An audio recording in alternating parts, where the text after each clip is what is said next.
感を人のなき精神正直ないものの神代だ不信高い命やどうしようとはパパラパラ高みなく人間 And hello, everybody. Welcome to the council. As always, I'm your host, Ace. And I'm your host, McMillian. And we are back for another special episode with special episode number 6. Today, we'll be doing a movie review of JJK0.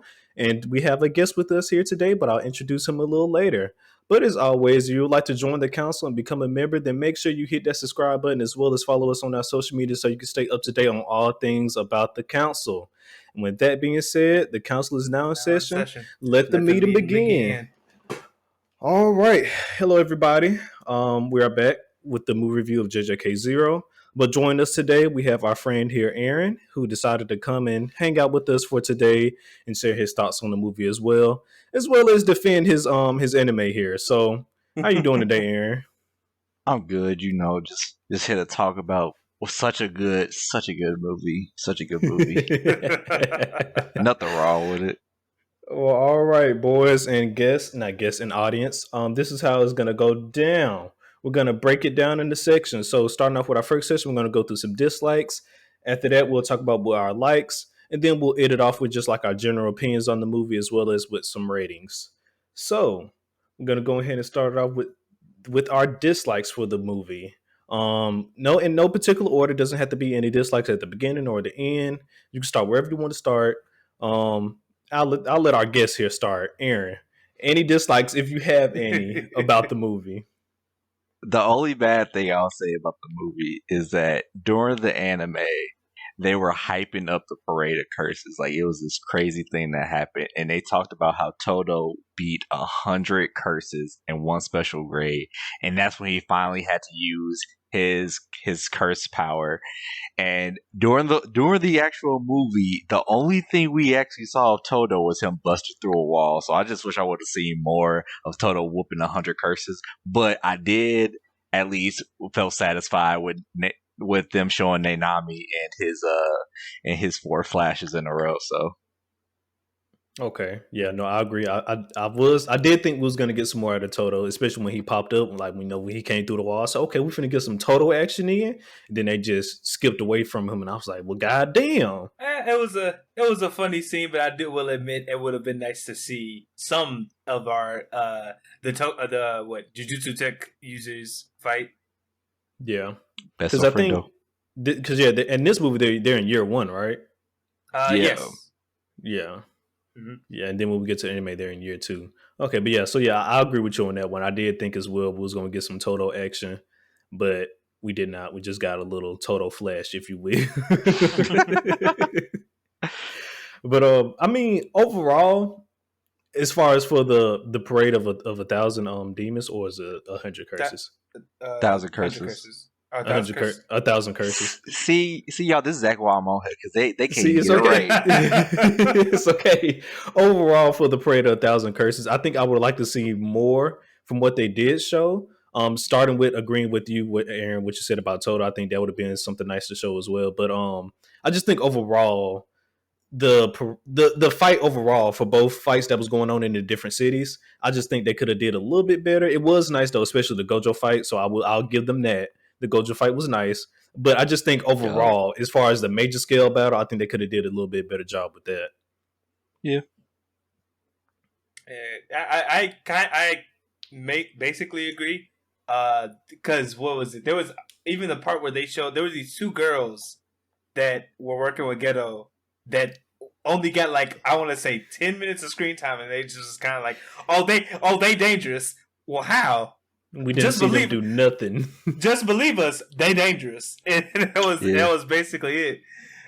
So I do feel like they could have given more to that, like, that big bout. But obviously, we all know where the budget went to. So, I mean, to be fair, it is a prequel, so they was like, y'all gonna see them later on. This is just a little taste of what y'all finna get into when y'all start reading the actual manga. So, if you decide to read the manga, because everybody doesn't read the manga, sir. That's right, man. Yep, that's right. Hey, man. Hey, anime does a great job of highlighting, the fight scenes. And shouts out to Mappa because god dang, they did. They So put I guess we got to go ahead and clarify this now before we go any deeper. Do you read the manga, sir? Hell no.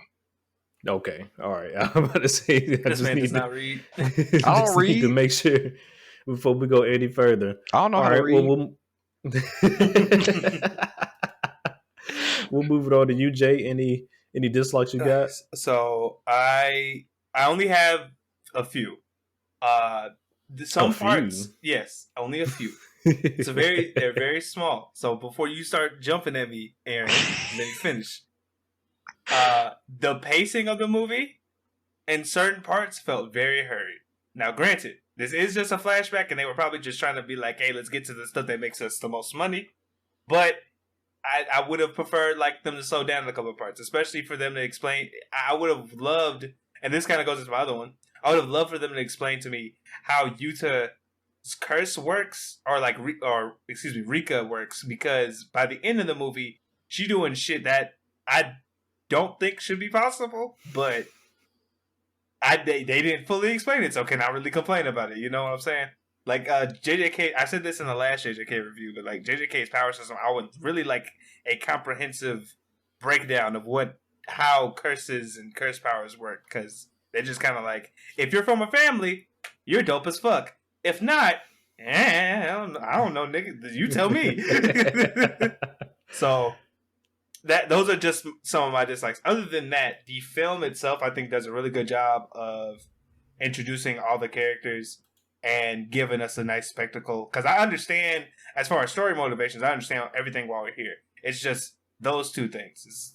I felt like the pacing could have been slowed a bit, and it could have gave me more in terms of explaining our main character's abilities. Because all I know is that he that dude, he that guy. That's it. That's all I know. Okay. All right. Well, for me, out of most of my dislikes, you guys already talked about, but one in particular that I did have, and I spoke to you about this after I saw the movie McMillian.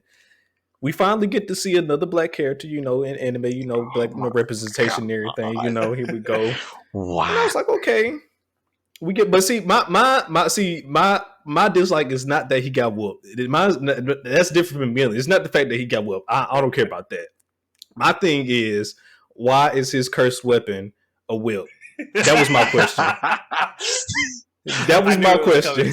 It wasn't a whip. It was a rope. What do you call it? He called it a rope. He called it a rope.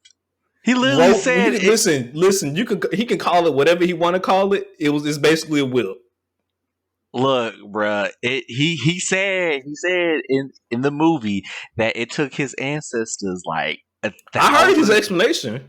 I did think that was I did think that was I did think that was kind of wild. I was like, okay, all right, that Well, you know what? I brought the same thing up to Jay when I called him, and we came to a good conclusion that he was probably his ancestor was probably the ancestors that sold our ancestors to the overseas people. So that was one. And also, I think I made the joke. I was like, oh, they probably tied that together so he could get revenge. that was a fueled curse. That was a hate-fueled curse right there. Hey, there you go. I'm done, but yeah, and so that was that. I just felt like we could have, out of all the weapons they really could have gave that man, that's what they decided to go with. I mean, like I said, I heard the explanation, but still, it was like, come on, guys, we could have did something else. Like, come on now, we could have did something. You're not else. Wrong. You are not wrong. But then other than that, this is really just more of a nitpick. Instead of really a dislike, and because I understand it was a sequel, but I would have like to see a what do you call it? A flash forward. I'm blanking. Hold on. A flashback. It's been a minute since I watched this. Why am I blanking on this? Itadori, No. A hentai scene? No, what? Is their ultimate move? Why am I blanking on this? Domain Thank expansion. you. I don't know why I'm blanking on that. Yes, it would have been nice to see a domain expansion. not upset. I'm just a little upset that we didn't get to see one, but I understand. You know, it's a prequel, so it wasn't necessarily mandatory. But now, where would you think it would have happened? Like during the Curse March? Technically, it did. Did it? Well, no. He didn't use a domain. No. Miwa's stuff is a simple. It's a simple domain where like it doesn't actually expand, but it's still like because it was her first. It was like her first iteration of the domain where like if you enter the circle, then she like. Oh, you talking about her cutting? I mean, but that's but that's not a dope. I mean, I get what you're saying. It's a bare bones broken down domain. Yeah, but.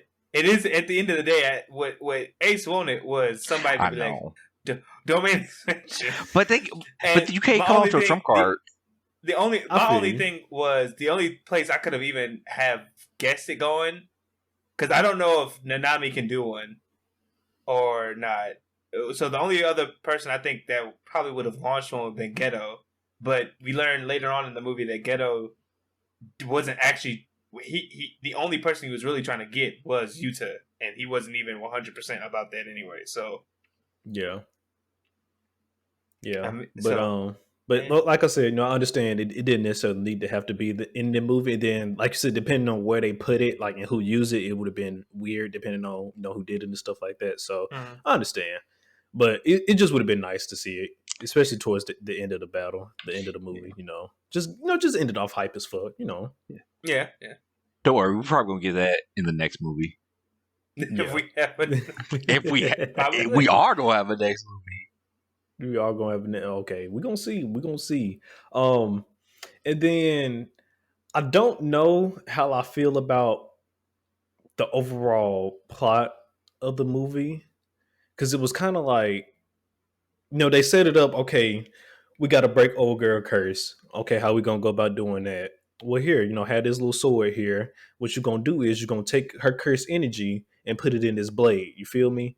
And then that's gonna break her curse. But then it basically just came to the end of where the final battle, and he basically just used up all her powers, and that broke the curse. And I was like, okay, I guess it works, but wasn't that defeat the purpose of what we originally was trying not to do? But it worked. It worked. It ended up working out though at the end of the day. Well, that's not what broke the curse though. I'm pretty sure that they were implying that him using up all of her energy allowed her to pass on. That plus the deal they made, but it was primarily like him just letting her go on. The fact that he used all of her power was just a happenstance, but it was primarily because he finally let her go, because we found out that he was the one that cursed her to begin with, which is what caused her. Which is some weird shit as well. But again, I need a comprehensive sheet from the JJK author and be like, this is how they work. This is what they give you. This is all. Like, but you can't do math. I feel like it's huh? You can't do math. What's math got to do with curse energy? You wouldn't be able to figure it out. Pull out a calculator. You wouldn't be able to connect the dots. Let's not get started here. I'm illiterate. I'm done. Look, for y'all that don't know, I am McMillian's best of friendo, so unfortunately. Oh man. But yeah, I mean, speaking on him cursing Rika anyways, like, what was that? How do you guys feel about that? Like, so for me, I actually didn't think it was that bad of an idea. It was just when it was first presented, I was like, huh, okay. It explained more, but then like at the end of the movie, they're like, oh, Yuta, you're a distant relative of Gojo's, therefore you have exponential curse energy. So that's how you, and I just was like, okay, so that's how he did it on accident, because he just didn't understand that his emotions were running high, and he used some of whatever power he has as a descendant of Gojo's family to get to do all that. It was just, as a plot point, I was like, dang, that adds a lot of stake, or at least I thought it did until the end of the movie, and I was like, oh well, there it go. We solved it, gang. So that was my thoughts on it. I mean, I could definitely understand like why he did it, and how it happened, because like it was a very distraughtful moment with her just like dying right in front of him, Oh yeah, and no, fucked up. yeah. Seeing basically your lover get killed in front of you. Yeah, and early and like further in the movie, we saw or early in the movie we saw that he was sick, just like she was sick. So they kind of like came out of it together, getting better. So it's like that's an even stronger bond. So to have that just ripped away from you, I can see how his brain just broke and just started saying like, nah, this can't happen. You gotta come back. We ain't done. And then he forgot that he even did that. So then Yeah. it's like That was now so traumatic. Yeah. and then curses work off of like they definitely work off of emotion. So the love emotion, which Gojo says is the strongest, plus that emotion of fear that he now has of Rika, it made her so much strong because she was with him for like 10 years. So that's like 10 years of just getting stronger and shit. Yeah, pent up energy. Yeah, and then Yeah. I mean, now I think they also said that like your cursed energy awakens in like those kind of moments too. So his cursed energy allowing him to do that, I could definitely I could see it happen. I kind of understand it. I mean, but that just goes back to McMillian's point. They need to thoroughly explain this shit on how it works. And you know what? They probably will, but you know what? It's the prequel. You can't show all your cards. But hold on. But even though this was the prequel, they didn't thoroughly explain this shit in season 1. Because you can't show all your cards in the Because beginning. what? Because what? Explaining your So explaining your power system is showing all your cards. Tell me this: did Hunter x Hunter explain the Nin power system in season 1 in the first arc? No. Do you know how long it's been since I watched Hunter x Hunter? Well, let me tell you, they did. They waited some time to show their cards. That's what you got to do. You got to get them in first. Okay. All right. But they did it. But the problem with that is, and hopefully we won't stay on this too long. No, we won't. Movie review. But in Hunter x Hunter, they explained Nin when they introduced Nin. Cursed energy has been here since the beginning, and they haven't done it yet. I mean, I guess like they explain as far as cursed energy, like they did explain how curses and stuff come about. Yeah, the emotions. But the thing is, they're like, hey, your curse technique, it's either from your family or just you gotta get lucky, I guess. I don't know. Hey. We just can't see the machinations of the writer's mind.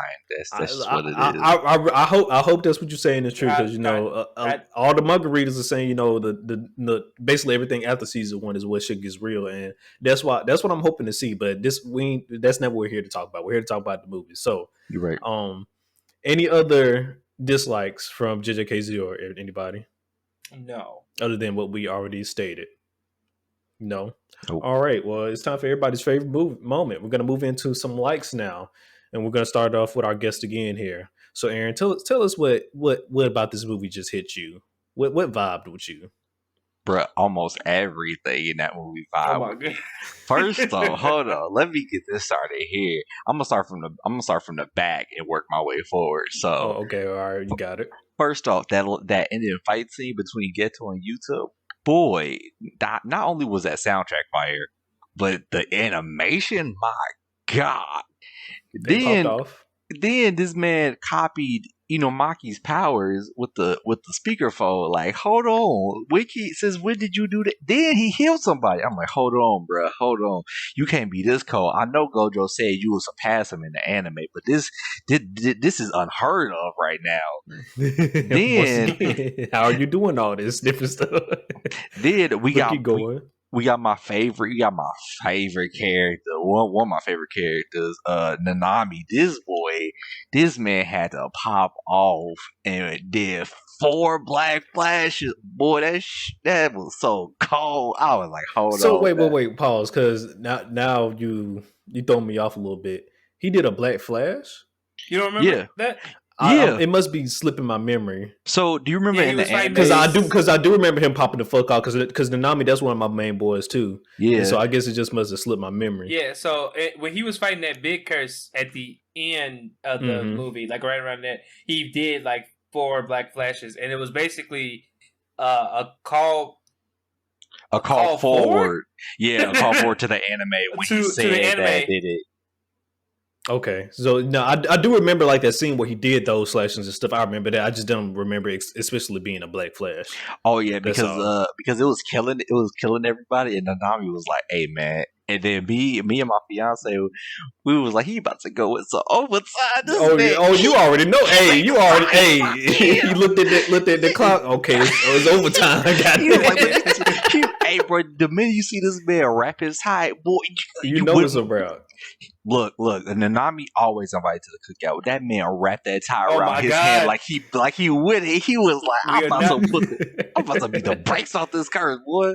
And then we are not inviting people to the cookout. Hey, I'll tell you what though, Jay will probably invite Mai to the cookout because she also popped up. Mai. Oh, yeah, I'm sorry. It's either May or Mai. I don't remember, but hey, whatever. That motherfucker. She. Oh my god! First off, was that the girl with the big ass X? Yes. Yeah. And she was like, "Oh, cool. I just hit the criteria. Now it's time for go to this bonus." I'm like, "This motherfucker over here working." She said, "It's about this money. I ain't here for nothing else about this money." Hey, so since you touched on somebody got to be about their money. Hey. So since you brought this up, that is one of my favorite scenes. I just got to do it justice. That shit that woman did. I based on how they were treating the side characters in this movie, I was not sure if we were going to even see anything about her. So when she basically took out like 10 or 11, I don't know how many curses she took out in a row, but when she did that shit, I was like, attention. A new waifu has entered the chat. Hell yeah. Hey, bro, I was like, dang, that motherfucker cold. She popped out too, though. She did. Mm-hmm. Yeah, she did. But the highlight of that movie was Gojo beating the brakes off Miguel. Boy, that was the highlight. I'm not gonna call it the highlight, but that was the highlight. That was the highlight because Gojo was like, "Let me show y'all how I was doing this before I became like." Itadori's teacher. Let me show y'all how I was doing this shit. So how he was getting down. This man, get him off the podcast. He's supporting black violence. I'm not supporting violence against somebody. Nah, see. People like Jay like to call Gojo racist for that. But here's the thing, though. I have never seen him put his hands on nobody like that. A curse. Yes, he did. He ripped that curse's head off immediately. He didn't even try and play with it. He said, "Oh, a black person? Oh, it's time to bust these knuckles." He said he was acting different. He was acting real different. First off, he whooped Jogo just like that one because he did okay, well, pause. I will say this: he did whoop Jogo, but not just like that. Though. Exactly. But he did whoop him. Okay, but here's the thing, though. He hit Jogo one time, ripped his head off, and then went home. Here's the thing, though. First off, he did not hit Jogo. He hit Jogo. He hit him more than one time. He gave him some. He gave him some licks. He gave him a little CPR, but he wasn't doing. Hey, nah. He didn't Dragon Rush his ass. That I will agree. He did not Dragon Rush Jogo. Okay, no, but here's the thing, though. The reason he didn't do that is because Jogo was weaker than Miguel. The writer made Miguel that strong and that much of a problem that Gojo was like, I had. That is one thing I do like about the movie is for the fact that there was enough of a threat that Gojo had to stay there instead of go deal with Gyoto. I did like that. It wasn't just as simple as okay, Gyoto. I know Gochu's at the school, but if I lead this motherfucker here, it's gonna be a problem for everybody else. So I do think that was a nice touch as well. That was good, yeah. And I'm just gonna leave it at this. This is my last pretty much. But when Panda turned into Gorilla, I was like, "Oh snap!" And I was like, "Are we going to get to see your sister?" And then we didn't get to see his sister. And I was like, I guess we got to. They held on to that one. Yeah. Is that because you got to hold on to all your cards? Like I'm telling you, you got to hold on to your cards. Once again, the power system is not a card you hold on to. But so before you go too far, I just want to touch upon this before we go too far. So I know you mentioned Gojo in one of your likes as well. One thing I do appreciate from this movie is like they hinted towards it in season 1, but they basically confirmed how Gojo powers work. He basically has an ocular curse power. which is fire. You know, it just confirms that even with your eyes, they can still you can use it for cursings and stuff like that. So it was nice for them to confirm that, and also just nice to know actually what the fuck his power is finally. So I think that Besides was just the another nice Infinity thing thing, about yeah. that. Yeah, Wait, they did? Mm-hmm. They named it in this movie. Something Heavenly Eyes. I forget what the full name is. I'm terrible at names, but you can look it up. It was, but he said it in the movie what his curse was, or Yeah. Ghetto says, Ghetto says says it. Yeah. what his curse is. Oh well, I don't know. I don't know about y'all, but I saw it in sub, so I had to read real He fast. did. We saw That's it in right. sub. That's right. I forgot at the beginning of this. He said he could not read. We hats off to you for tackling your fears, sir. But yeah, so once again, I think it was finally good that we did get a confirmation on what Gojo's powers was. Even though, like from season one, you could have probably like guessed what it was because you know he really on time he really used his powers, and when he turned up was when he took the band off his eyes and stuff like that. So by that, you can kind of guess that his eyes have something to do with his powers. But it was just nice to get the confirmation for it. Uh-huh. Yeah. But I'll let you go, McMillian. I just want to get that go? piece out before we got too far. Okay, so my likes, besides the Mei thing, I did like seeing my boy Nanami pop up. That was good. That was great. I do. It's probably probably like one of the flashiest people without trying to be too flashy too. Listen, he just it's what was the word I'm looking for? Fundamentals. It's just all the fundamentals. Fundamentals. Yeah, He gonna whoop your ass with the fundamentals. definitely. That's all you need. Exactly. Another thing I liked, which I think is about the movie, which I think is a bold choice, even though this is canon, I did like the fact that it wasn't it being a prequel. It allowed us to see some of the characters that are our favorites due to like their experience. We get to see them in different lights, such as Panda Maki and Inumaki. I forget how to pronounce his name. Inumaki. But yeah, I like seeing their growth as sorcerers from like where they started to like how they end up in first season of JJK. That was cool, as well as the fact that they were the people who made this movie were brave enough to be like, all right, we're gonna introduce Yuta here, and hopefully it won't confuse people because I feel like if you don't pay attention, it could be a thing. But I liked how they were like, yeah, just fuck it. Like, you either paid attention to this shit or you didn't. And it was, I don't know, it was just kind of nice as a person who likes world building and story, because they dropped Yuta's name, I feel like maybe twice throughout the first season. So, like, if you paid attention, you knew that this was the character that was missing from season one. And I'm one of those persons. I don't think I recall seeing his name drop in season one. So I'm one of those people that did not pay fully attention. Well, for those other people that also didn't pay attention, if you go back to around the tournament, to the sister school tournament arc where where Itadori and Toto first fought, around that episode, Gojo, well, either Gojo or Toto mentioned Yuta not being there, and Gojo definitely mentioned Yuta surpassing him in power. Mm-hmm. Oh, that's a nice little it was touch. Because I think maybe Maki might have even mentioned him. So Toto mentioned that Yuta passed him in power. That's interesting. Well, Toto mentioned Gojo. it because Yuta is the only person that can like go toe to toe with Toto, but Gojo said that Yuta will surpass him in being like the strongest Jujutsu sorcerer there is. So interesting. Mm-hmm. Interesting. Yeah. Well, while we're on Yuta, then let's just go ahead and get this on out the way. How do you guys feel about him as a character? Do you like him? You vibe with him? You don't like him? What are your thoughts? You want to go first here? Right. Hey man, that's a good character right there. That's a good character premise. I can't wait to find out more about this man. Honestly, I personally like him. Part of me hates him because Maki likes him, but it should have been me. True. But I think he's a good character.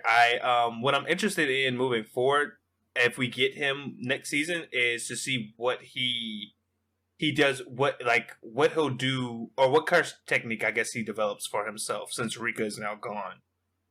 What that'll look like, and now that we know, especially now that we know that he's a member of Gojo's family. So I'm wondering like how that all looks, especially since it seems like he's strong enough to go on independent studies as missions. So I'm like, he definitely has to have done something more than just keep a sword on him.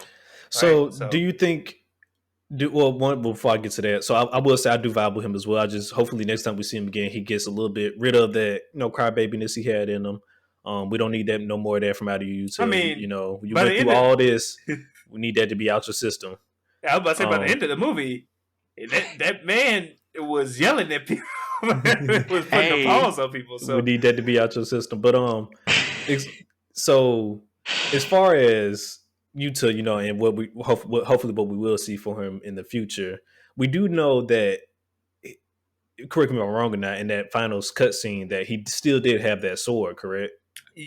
Yes, basically. Okay, so with that being said, if it's a possibility that some of Rika's curse energy is still in that sword, I'm not sure how it works. If the actual curse dies, that whatever her spirit, if it was her curse spirit was in like any type of weapons or anything, if that also disappears or not, or if it stays, I'm not sure how that works. But with that being said, he might still be able to use some of Rika's curse powers, considering he did put some of her spirit into the sword already before she went away. So that's still a possibility.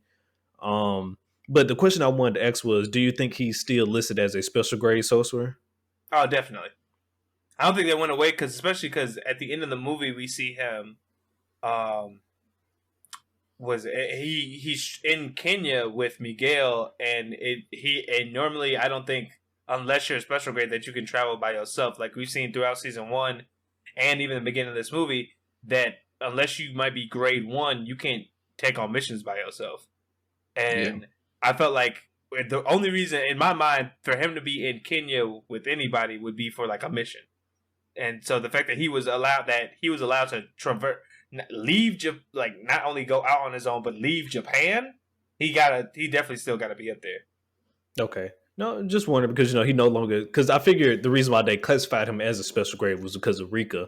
But now that she's gone, did they take that classification away from him, or does he still have it? Another reason why I like to further the thing is since I think Aaron brought it up, basically is like Gojo still believes in season 1 of the show that Yuta will eventually surpass him. So there's obviously a lot of confidence in Yuta as in general. It just seems like throughout the world. Okay. What you think, Aaron? You think that he still got the special grade title? Oh heck yeah! Come on now. Because I mean, honestly, he was the one that was fueling Rika all these years. Like they called her the Queen of Curses, and Sukuna is supposed to be the King of Curses, and Geto was trying to get her, like he was trying to get Yuta so he could get her. So the fact that like he gave I think he gave Rika all that power to get to that point for like 10 years straight. He gotta be flexing. Like that's that's definitely a good point as well. That he was probably supplying her all that energy. Yeah. And not to mention, he healed the whole team. And I was talking to Jay about this after the movie. I was like, bruh, I cannot believe Rika could do that. He was like, nah, that was Yuta that was healing though. Because it's mentioned very briefly, I want to say, within season 1, that cursed energy can be reversed in a way that it's beneficial, but it's extremely hard to do. Yeah. But it's based on the sorcerer more so than it is anything. So I that was like, my opinion is he did that, and that wasn't Rika who healed them. Yeah, I mean, which makes sense. But I'm like, that's just like, bro, it's too cold for that. But Okay. Side note, did y'all notice one of the items or one of the cursed weapons in season 1 was also in this movie? Yes, Yeah, I was gonna touch upon that. The nunchucks that Geto was using. Yeah, Playful Cloud. Yeah. I was gonna touch upon that. I was like, so that's how they got them. Okay. I was like, hold on, why those look so familiar? And I'm like, oh, that's because them. that's what Toto used. Mm-hmm. Yeah, that was so cool. No, I thought Maki was using them. Toto was using them. Maki used it first. But it's in the middle of the fight. He did the boogie woogie. Oh well, yeah, He bumped to him. I forgot he called it the boogie woogie. Oh, I mean, hey, listen, you can still get your ass whoopty whoopty. it's electric boogie woogie. Oh shit, Man. Oh man, but yes, I did notice that. That was a nice touch. It basically explained it's something they didn't have to do because they could have just always said that these were just curse tools that we always had. But it was a nice touch though that they used them. Yeah, it was pretty good. But I just wanted to touch up on Yuta a little bit while we was on the discussion with him. So I'll pass it back to you, McMillian, so you can go through the rest of your likes. Where was I at? So like the only last little thing I kind of liked, and this is comedy, when Yuta was at the end of the movie, when Yuta was basically like he used Rika to save Maki and like the other people. Geto was like, "Oh man, look at you! You're such a womanizer." I thought that was fucking hilarious because I was like, "Damn." He not wrong, I guess, kind of, because he did, like, right before that scene, right before Geto said that to him, he was like, "Rika, if you do anything to harm that woman, I'll kill you," or some shit. And she was like, "I'm sorry, I'm so sorry." I was like, so he just got it like that? He just out here. I mean, it's the Gojo clan, I mean, I guess apparently that's one of the things. You just got unlimited bitches. I assume. you ain't never going maidenless if you're a part of their clan. Just know that. Apparently, never be maidenless here in the Gojo clan. Oh man! So is that all your likes? Yeah, basically for the most part. I mean, Aaron touched up on a good amount at the end. Such as our boy Nanami popping off, and then the whole fight with just Geto and Yuta was great. I could not have asked for that to be animated better. It was very solid. And like I said before, seeing all of the characters that we like the second years that we grew to like and stuff like that, like develop as characters in the beginning alongside Yuta was also a pretty nice touch. So it's nice. Well, shit, like you just said, y'all really already touched up on a lot of my likes as well. Of course, the climax. It didn't already touched up on it, but the Nanami fight as well. That's my boy. He popped off. I mean, there's really not much left to say. I'm trying to think if there's anything other than what was already discussed that was really a highlight for me. Maybe probably actually getting to see Rika in full that very, very, very first time when they was at the school. That shit was fire as well. Oh, the opening of the movie when that was good. That shit was fire as well. Because then you got to see her full design and everything, and then I'm going ahead and touch upon it now. Rika as a cursed spirit, do you guys like her design? You fuck with it? Think they could have did something different with it? What I really like about it, it is super simplistic, but while also being very frightening. Like if that appeared before you in the middle of the night, you just like, all right, God, take me now, because I ain't about to deal with this. So that's what I really like, because it was to me it kind of reminded me of like the old Japanese horror films such as like The Grudge and like The Ring, but also still being like a monster more so than like a person. Like it was, you could see what it was inspired by. So I really liked it. Okay, Aaron, you fuck with Rika? Oh heck yeah! I mean, I haven't seen The Grudge or The Ring, but man, like I mean, it's like you said, it was super simplistic, but yet like you just got so much power emanating from that creature. It was too good. Yeah, no, I agree. The main thing I do like about this, and the thing they explored with actually having another cursed user, a cursed user in this movie, was the fact that it's definitely getting me excited for the shit that Yuji will be able to do in the future with Sukuna if he ever gets control of his powers in any type of shape or form. Because I mean, we got to see Sukuna pop off by himself. But then what will it be like if Yuji actually taps into the power instead of actually letting Sukuna take control? So I think that'll be dope as well. I don't think we'll get a manifestation like Oh no, Rika. never. But if they do decide to do that, then I mean, hey, here I'm all for it. But I mean, well, speaking of that, do you think they'll ever? This is definitely a little bit off topic, but real quick. But do you think they'll ever show us Sukuna's, I guess, true form, if you will? Because the form that they show us in the anime is basically just Yuji, basically. Yeah, I mean, yeah, Yuji with Sukuna's markers and stuff on him. Will they ever show us his true form? I think so.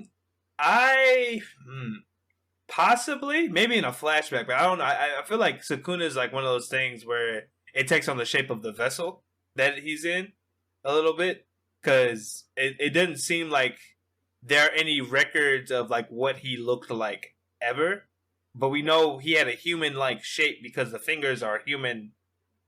Well, he was human. Human shape, yeah. Yeah. Oh, and that too. And he was human originally, and it became the king of all curses. So I feel like maybe in a flashback, but I don't know if we'll ever see him like manifest into what he used to be, unless he wins. Which would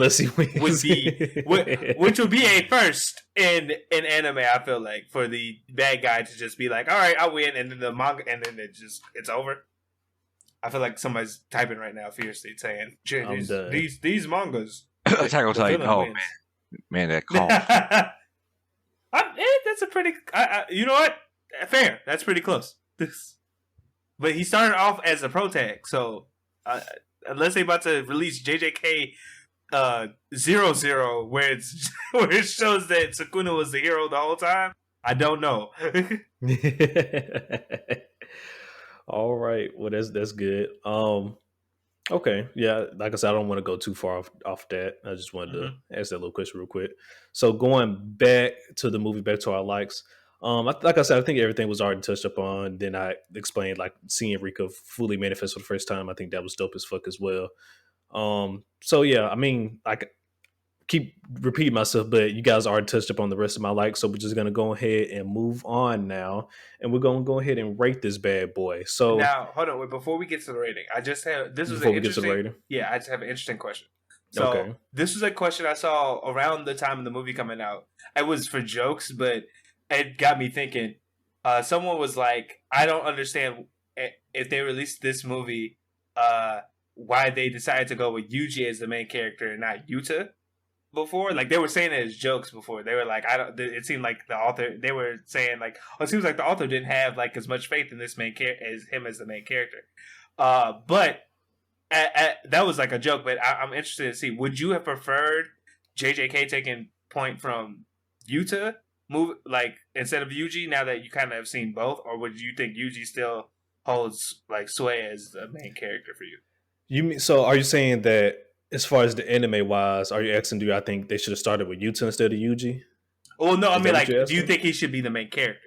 Do I think Yuta should be the main character instead of Yuji? Like, would you think you would have liked to follow him more than Yuji? That's a good question. That is a good question. I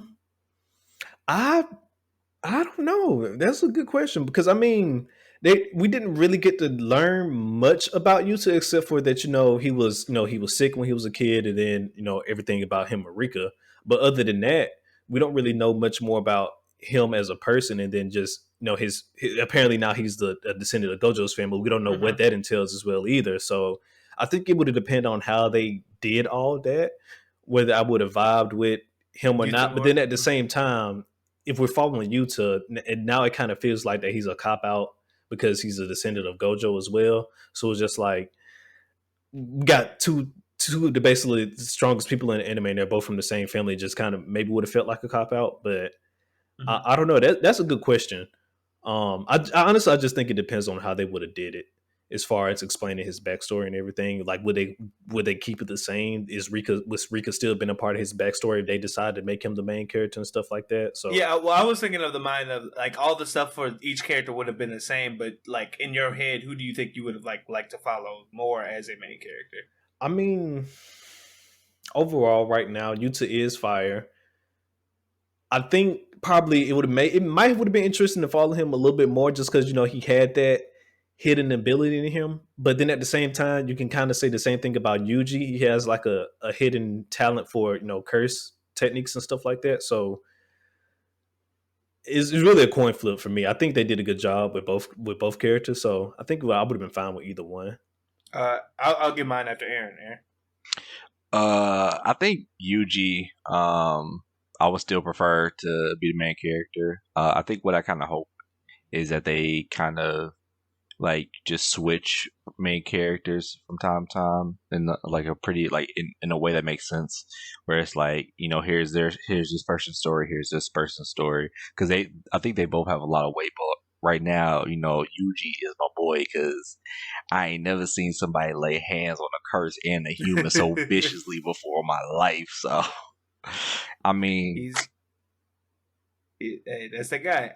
So I agree. I think, in my opinion, just based on standpoint, I think Yuji makes for a better main character. So for the simple fact of like, it's easier to follow along with a person who has to kind of struggle to get into this world instead of someone who kind of like. I mean, granted, Yuta had to struggle as well, but like at the end of that movie, he took out people that would probably take a couple of training montages to fight. Yeah. You know, like he was just going ham. And I think as fun as that would be to follow him, it would probably leave the audience wanting like, okay, where, like, I still want to know what it looks like to struggle and gain the abilities that you have within this world, or like to do the things that you do. So I think Yuji is a good vessel for that. I do hope we get to see Yuta and him interact at some point, because technically I'm pretty sure they're the main characters. Yeah. And I would love to see how that dynamic plays off each other. But I'm pretty sure we will eventually. Mm-hmm. I mean, that, like you said, they're technically both the main characters at this point. There's no way that they don't have some, even if it's a small one. There's no way they don't have any type of interaction eventually. Yeah. So, but yeah, no, I feel you.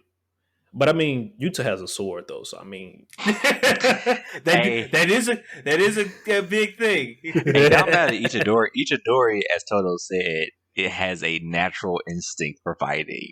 Like it just comes to this man. So sword or no sword, Yuta might be in. He might be in for a battle. Just, you know, I don't know. Like, you know, sword users are, you know, naturally inclined to be very good fighters in the anime verse, if you will. So I mean, you're right. Sword Art Online, Kirito. It's okay. We're not gonna get started with him on that. We're not gonna get started with him on that. Hey, But, AJ, your mama called me and she told me that you keep doing that, they gonna get stuck like that. That's fine. I'm done. But so actually, no, you just reminded me about my one question I did have before we get to our rating. So, pretty sure we're gonna put a spoiler warning before the beginning of this show, but spoiler warning. So we're going to be talking about basically the end of the show right here. So, and not the end of the show, the end of the movie. So, at the end of the movie, after the fight between Yuta and Gyoto, you know, of course, Yuta won, and we saw Gyoto all banged up, you know, lost the arm and everything. And then we see our boy Gojo finally pull up to the scene. And, you know, he says, they have a little chat and whatnot. And it appears that Gojo killed Gyoto. But as we all know, Gyoto was in season 1. What y'all think the fuck going on? You want to go first, Aaron? You should I? I mean, it don't matter. I personally, I think that either A, somebody healed him, or B, that's not him. I'm more inclined to think B, because with the whole curses can bring people back thing, or prolonged life, I feel like maybe something or someone could be inhabiting Ghetto, and that is a different villain than we already have. Because as we see, he makes a big point in season 1 that he cannot go on the campus of Jujutsu High, but in the movie, he walked up in that bitch like it was no problem. So I figured he maybe made that statement that because of what he did in the movie that he doesn't need to be seen on campus again. Possibly, but he was too comfortable pulling up to them niggas' front yard in the movie for me to think that he would have a problem with it in a second. So I don't know, but I'm inclined to think that might not be Ghetto. It could be his body or a curse projecting himself as Ghetto. Especially since the whole fact of like, his motivations from the movie seem to have switched up with his motivations in the show, where it's like, oh, curses should be the true inhabitants of this world and not jujutsu sorcerers. Because in the movie, he just wants a world full of jujutsu sorcerers. He want regular people out of here. He said regular people, y'all gotta go. And then the season, he's like, curses are cool now. So I just feel like it might be someone different. Okay. Your thoughts, Aaron, on what the hell's going on with Ghetto? His assumption is pretty good. The only hole in that is that it can't be a curse projecting itself because in the restaurant when we first see Ghetto and Jogo and Hanami when they were all like sitting at that table and Jogo they only saw one person. Yeah, so people could see him, yeah. But I don't think it's off kilter to say that it could be like somebody else because I mean you're not wrong. Like his motivations did change, and I don't know why somebody would just switch up and be like, "Oh yeah, I'm not finna hurt these kids." To "Oh no, fuck these kids." Like I don't care if they do sorcerers or not. They gonna die, and it's just gonna be curses. So I mean, the one thing I thought it was gonna be was just like. They like he got healed, so he really didn't die. But I mean, I'm on McMillian's train now. There's probably somebody else. Okay. You know, you making a good case for what what you're building up over there. But if I had to think of anything, I think I'll go along the line that maybe he just survived or somebody brought him back. I don't know how I feel about the whole imposter situation going on because that would just be some wild ass shit. But wilder things have happened in anime. You're right. It just I don't know. That'll just be some wild shit though. Because then like if it's not like Ghetto, if it's not him, and if it is like some other personal curse, like how are they appearing as him? Because we know it can't necessarily be a curse because like you said, they were able to actually see him at that table. Yeah. Unless there's a new type of form where cursed spirits can take over dead bodies and shit like that we don't fucking know about. I mean, hey, if you never explain your power system, guess what you can do on the fly? Put new shit in there at the drop of a hat. Hashtag D&D. So unless it's some shit like that, like a curse, that can take over dead bodies or some shit, I don't.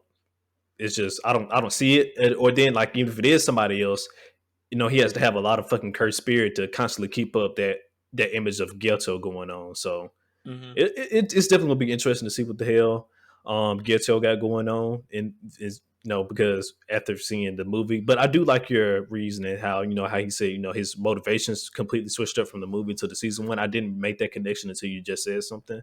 So that's definitely an interesting connection right there. So it's definitely gonna be something to look out for. But we're gonna get, I think JJK season 2 comes back this year, right? At the end of this year? I think or was it 2023? I think it's either the end of this year or beginning of next year, but I'm pretty sure it's coming back. There's no way. No, it's coming back. It's already been announced. Yeah, I was about to say. I just can't remember. One, that movie made too much money, and two, it swept at the awards. Granted, I don't think it should have taken all of them, but we can talk about that later. Hey, man. It is what it is. All the animes that won awards deserve those awards. Okay, that's all I gotta say. Get off my show. Should have invited me. I'm done. Well, okay. Well, hopefully, within this season 2, whenever it is, either at the end of 2022 or at the beginning of 2023, we get to see some more about what the fuck going on with Ghetto. Also, hopefully, we also get to see Yuta in the next season. Hopefully, get that boy to come back and show out. Let's see what he's been doing. Let's see, what the fruits of his training has, uprooted, if you will. But moving on from there, we're gonna go ahead and rate this bad boy. So, from a 0 to a 10, what would you give this movie? 10 being this is a much watch, this is the shit. With 0 being, of course, this is a waste of your time. Don't even put this on the background to listen to. It physically hurts to watch. Is a 0. Basically. I'll go last. You go last? Okay. I figured you was gonna do that. So I'll actually go first this time. You wanna go since first? I've been going last every other time. I will give it a solid 8. A fat ass solid 8. The action, of course, Mappa always does good with the animation, so I'm not even going to fucking talk about the animation in it because Mappa always pops off with that. But the action they did in this movie was definitely some shit we have not seen from season one. Besides, like towards the end of the season where Yuji and Toto was fighting Hanami, this was the only time where we saw really high frenetic action out of JJK, and they delivered with that shit 100%. One thing I will say that for me that hurt the rating from going up a little bit higher, I think as far I mentioned it in my dislikes, but as far as the 1,000 curse parade, I think they could have done way better than that. And like we didn't get to see a fucking unnecessary ending to that. It just kind of ended instead of just like us seeing it end. It just kind of just fucking ended. So I think that was a down vote in my opinion. But other than that, it definitely was a good movie. I like the general part of it. It was nice as well. And just for the implications of what it'll have for season 2 and going forward, I think they did a really good job as well. Because I mean, I didn't expect them to throw that whole Gyoto twist into this. Well, it was already in there because it's a prequel, but I didn't expect that to be in there. So a solid 8. Yeah. So since Aaron want to go last, I'll go next. I also give this movie an 8. Very solid, very nice. To just speak on why I think it's an 8 and not like something higher. The movie is definitely, I feel like you should go watch it, but is it a must watch? Even as a JJK fan, I probably wouldn't say it's a necessarily must watch. Because one thing I was really looking forward out of this movie was an explanation of how cursed energy and curses work. And they didn't give that to me at all. Now, granted, the stuff that they did give to this movie was great, and I don't think should be overlooked because we got a character to look forward to. We have a lot of implications, such as the whole ghetto thing, and it was just great to see other characters in a way get shine that they normally do in the regular anime, and it's a good way to like gauge the growth of probably what's to come. Because it was the shit that was happening in there was crazy, especially like considering the shit that was happening in season 1. So it seems like JJK has a long way to go, and this movie just builds upon the thing season 1 already, I feel like, set out to show you. So definitely, I recommend. This is something I definitely would recommend someone going to see. It's just that does it give you everything? Unfortunately, no, but it is very solid. All right. Okay.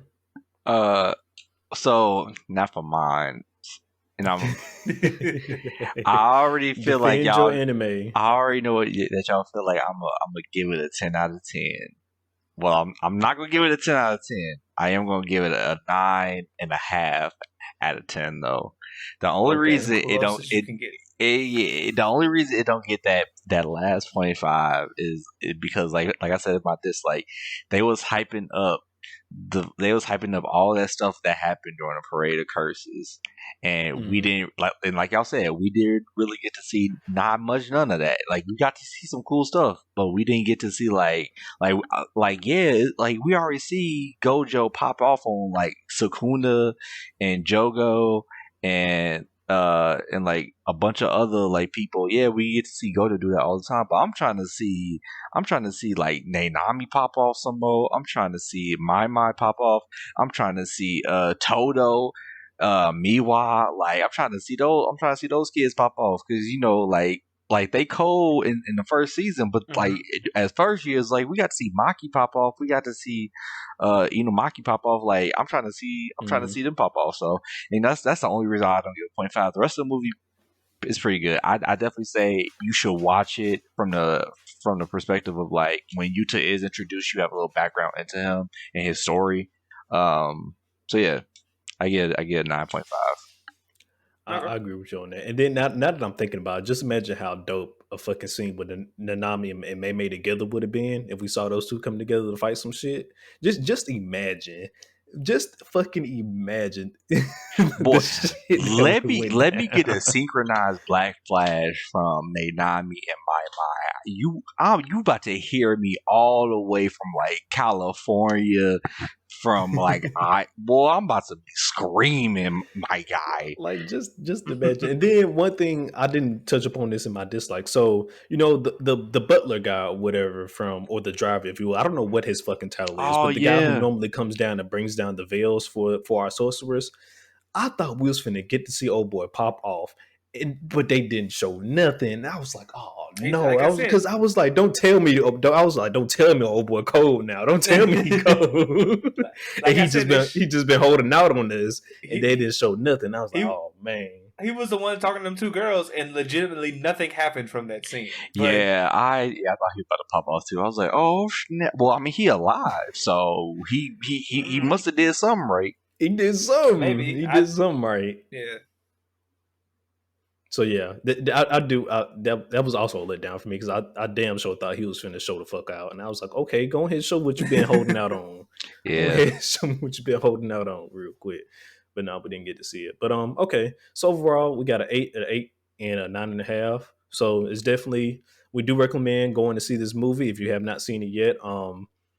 Once again, there is spoilers in this, so if you listen to this and you haven't seen it, then I don't know. But once again, definitely we do recommend going to see it. If you have not seen it yet, it's definitely a good movie. We're not going to get into the schematics if this movie is better than other anime movies that came out. We're not going to go too deep into that. That's not the battle we're here to fight today. We're just here to show some love to JJK and just talk about the movie. Mm-hmm. So yeah. Well, With that being said, if there's nothing else that needs to be said, McMillian, go ahead and take us on out of here. All right. Appreciate you guys for coming out and watching / listening. As always, you can find us on Twitter at Gurren Otakus and on Instagram at Gurren Otaku Council. For my friend Aaron, he said don't bother him, okay?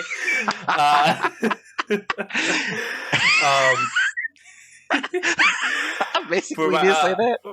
For my audio only listeners, please consider following the show, giving us a good review, as well as telling your friend about telling any of your fellow anime watchers and enjoyers about us. For my YouTube watchers, hit that subscribe button, hit that like, and let us know your thoughts on JJK as a series or on the movie. I would love to see different opinions and also theories. Yes, because we're all about that stuff here. Yes. And real quick, I meant to say, I'm looking at this now. This is special episode number 7. I think I called it number 6 at the beginning, but it's number 7. I forgot to catch you. I did forget to catch you in that. Yes, I wanted to catch that before we ended out. But with all that being said, guys, the meeting is now adjourned. You guys have a wonderful week. Peace.